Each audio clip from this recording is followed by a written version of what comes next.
Good morning बच्चों, मैं नेहा खंडेलवाल आज की कक्षा में आपका स्वागत करती हूँ। बच्चों, हम पढ़ रहे हैं कक्षा 5वीं गणित विषय और बच्चों इसमें हमारा 16वां अध्याय है ज्यामिति। तो बच्चों आज हम इस अध्याय में करेंगे कोणों के प्रकारों के बारे में अध्ययन कि कौन से प्रकार के होते हैं और उनका क्या क्या नाम होता है। तो देखिए बच्चों, हम कुछ कोणों की स्थिति यहाँ पर देखते हैं।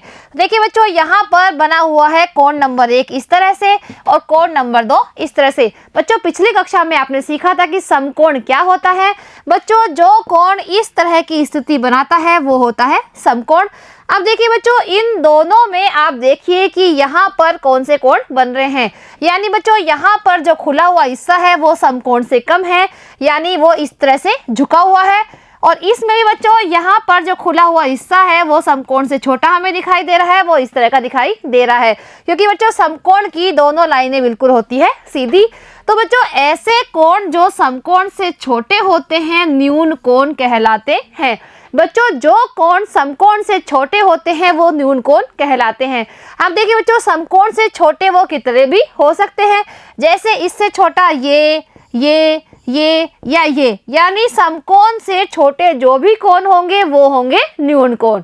अब बच्चों यहाँ पर देखिए ये क्या है, ये है समकोण, क्योंकि बच्चों इसमें दोनों रेखाएं एक उसमें बनी हुई है, यानी एल की शेप वो बना रही है, तो यह कोण है समकोण।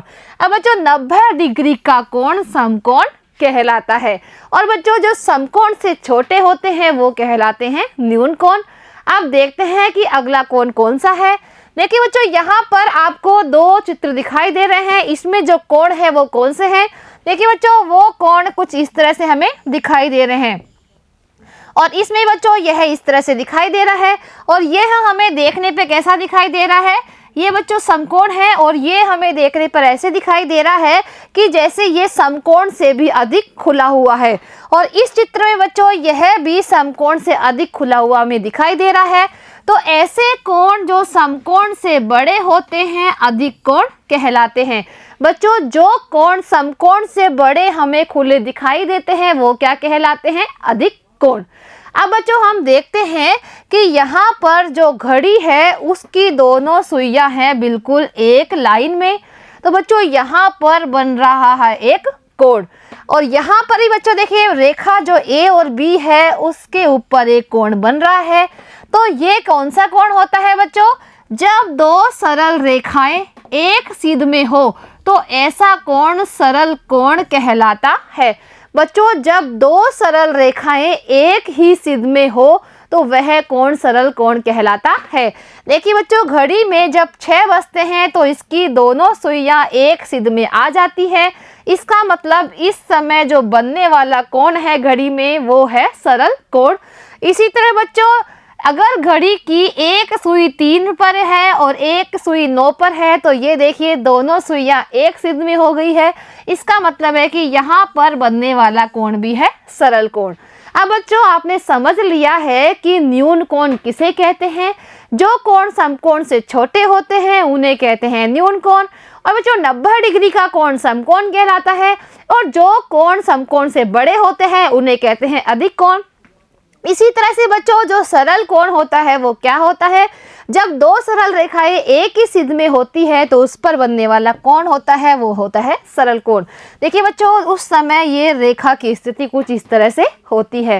अब बच्चों हम क्या सीखेंगे, हम सीखेंगे कोण को मापने का अनुमानित तरीका, यानी अनुमान से हम कैसे बता सकते हैं कि यह कोण कौन सा है। देखिए बच्चों एक पारदर्शी कागज लेकर इनमें से एक वृत्ताकार टुकड़ा काटकर बाहर निकाल ले। सबसे पहले बच्चों हम यहाँ पर एक पारदर्शी कागज लेंगे। पारदर्शी कागज क्या होता है, जिसमें से हम पीछे का देख सकते हैं, यानी अगर हम उस कागज में देखते हैं तो हमें बाहर की चीजें भी दिखाई देती है, ऐसा होता है पारदर्शी कागज।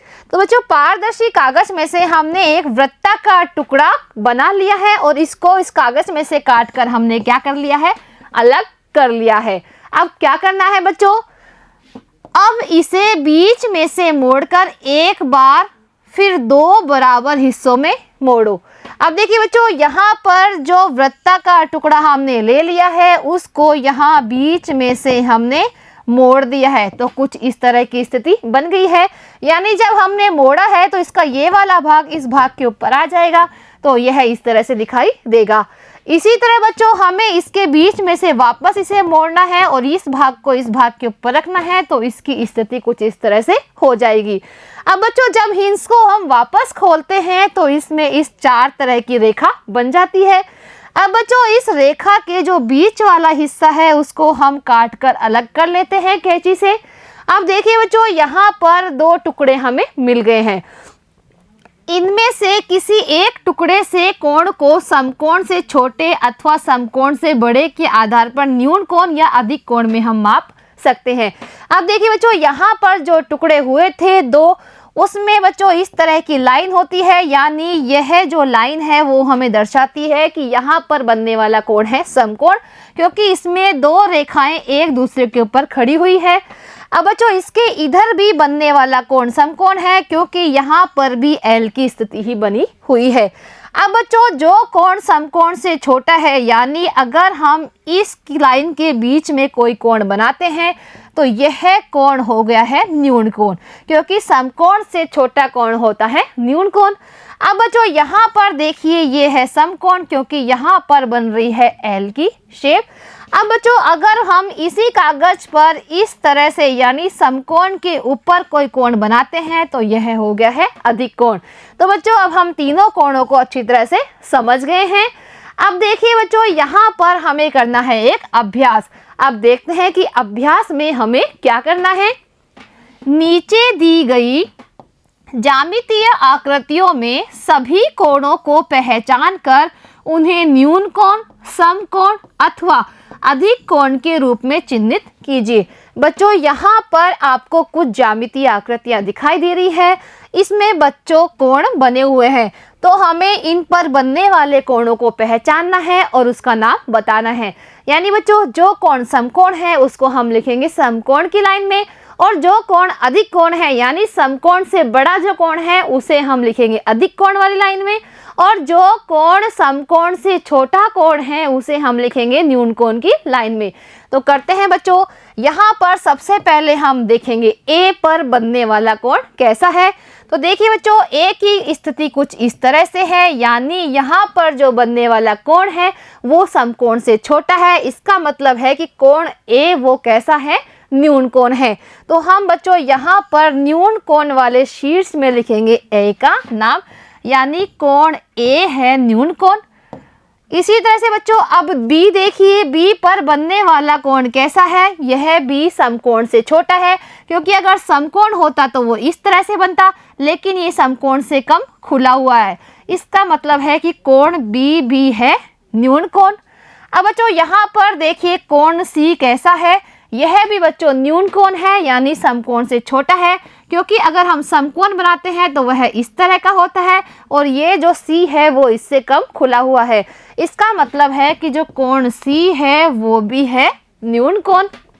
अब D देखते हैं बच्चों, D में एक लाइन इस तरह से सीधी है और जो दूसरी लाइन वह इस तरह से झुकी हुई है। अगर बच्चों यह समकोण होती तो दोनों लाइनें इस तरह से होती, तो यह समकोण से कम है, इसलिए बच्चों कोण D भी क्या है, न्यून कोण ही है। अब D के बाद में E कोण देखते हैं बच्चों। E कोण में बच्चों एक रेखाखंड इस तरह से है और जो दूसरा रेखाखंड है वो इस तरह से झुका हुआ है, यानी बच्चों वो समकोण से छोटा है। इसका मतलब है कि कोण E भी क्या है, कोण E भी है न्यून कोण। अब देखते हैं बच्चों F की स्थिति। F में एक रेखाखंड इस तरह से है और एक रेखाखंड इस तरह से है, यानी बच्चों ये L के जैसे बिल्कुल सीधी लाइनें हैं, तो कोण जो F है वो क्या है, समकोण है। तो हम यहाँ लिखेंगे कोण F को समकोण वाले शीर्ष की लाइन में। इसी तरह देखिए बच्चों F के बाद में आता है G। अब G पर बनने वाला कोण किस तरह से है, देखिए बच्चों G पर दोनों रेखाखंड बिल्कुल सीधे हैं, यानी यहाँ पर बन रहा है समकोण, तो हम कोण G को लिखेंगे यहाँ। G के बाद में H देखिए बच्चों, H पर भी दोनों रेखाखंड बिल्कुल सीधे हैं, यानी एक दूसरे के ऊपर सीधे खड़े हुए हैं, तो कोण H भी है समकोण। अब H के बाद में I देखिए बच्चों, यहाँ पर भी L की शेप बनी हुई है, यानी दोनों रेखाखंड एक दूसरे के ऊपर बिल्कुल सीधे हैं। तो कोण I भी क्या है, कोण I भी है समकोण। और J भी बच्चों समकोण है, क्योंकि इसमें दोनों रेखाखंड भी L की शेप बना रहे हैं, यानी एक दूसरे के ऊपर सीधे खड़े हुए हैं। तो कोण J भी क्या है, समकोण। अब बच्चों हम J के बाद देखते हैं कि कोण K किस तरह का हमें दिखाई दे रहा है। तो देखिए बच्चों, कोण K की स्थिति कुछ इस तरह से है, यानी इसमें एक लाइन ऐसे है और एक लाइन ऐसे है, यानी यह दोनों लाइन बिल्कुल L की शेप बना रही है। इसका मतलब है कि कोण K क्या है, कोण K है समकोण। अब K के बाद में L को देखते हैं बच्चों, इसमें एक रेखाखंड इधर से जा रहा है, एक ऐसे जा रहा है, मतलब अगर हम समकोण को देखते हैं तो वह इस तरह बनता है, लेकिन इसका रेखाखंड समकोण से अधिक खुला हुआ हमें दिखाई दे रहा है। इसका मतलब है कि कोण L क्या है, अधिक कोण है। तो हम यहाँ लिखेंगे कोण L। अब देखिए बच्चों, कोण M को, कोण M में दो रेखाखंड कुछ इस तरह से है, यानी यह समकोण से कम हमें खुला दिखाई दे रहा है। इसका मतलब है कि कोण M क्या है, न्यून कोण है। अब जो कोण N देखते हैं वो हमें इस तरह का दिखाई दे रहा है, यानी समकोण से अधिक वो खुला हुआ दिखाई दे रहा है। इसका मतलब कोण N है वो है अधिक कोण। अब N के बाद में O देखते हैं, इसमें दो रेखाखंड इस तरह की आकृति यानी शेप बना रहे हैं, जो हमें L के समान दिखाई दे रही है। इसका मतलब है कि कोण O है वो क्या है, समकोण है। तो हम कोण O को लिखेंगे समकोण वाली लाइन में। O के बाद में बच्चों P देखिए, इसमें एक रेखाखंड ऐसे है और एक ऐसे है, यानी समकोण से बड़ा हमें दिखाई दे रहा है। तो बच्चों ये है अधिक कोण, तो हम कोण P को लिखेंगे इसमें। P के बाद में Q देखिए बच्चों, यह भी अधिक कोण है, क्योंकि यह समकोण से अधिक खुला दिखाई दे रहा है। इसका मतलब है कि कोण Q भी आएगा अधिक कोण की लाइन में। Q के बाद में R देखिए बच्चों, R भी अधिक कोण है, क्योंकि यह समकोण से अधिक खुला हुआ दिखाई दे रहा है। तो बच्चों कोण R भी आएगा इधर। R के बाद में बच्चों S देखिए, S भी समकोण से अधिक खुला हुआ है, क्योंकि अगर समकोण होता तो इस तरह से होता है, लेकिन ये अधिक है। इसका मतलब है कि कोण S भी आएगा अधिक कोण की लाइन में। अब बच्चों S के बाद में T देखिए, यहाँ पर दो रेखाखंड बिल्कुल L की शेप बना रहे हैं। इसका मतलब है कि कोण जो T है वो है समकोण, तो हम इसने लिखा है समकोण की लाइन में। T के बाद में बच्चों U भी देखिए, U भी L की शेप बना रहा है, यानी यह भी है समकोण, तो हम यहाँ लिखेंगे कोण U। U के बाद में V देखिए बच्चों, यहाँ पर समकोण बनता, लेकिन ये समकोण से कम जा रहा है। इसका मतलब है कि ये है न्यून कोण, तो कोण V आएगा न्यून कोण वाली लाइन में।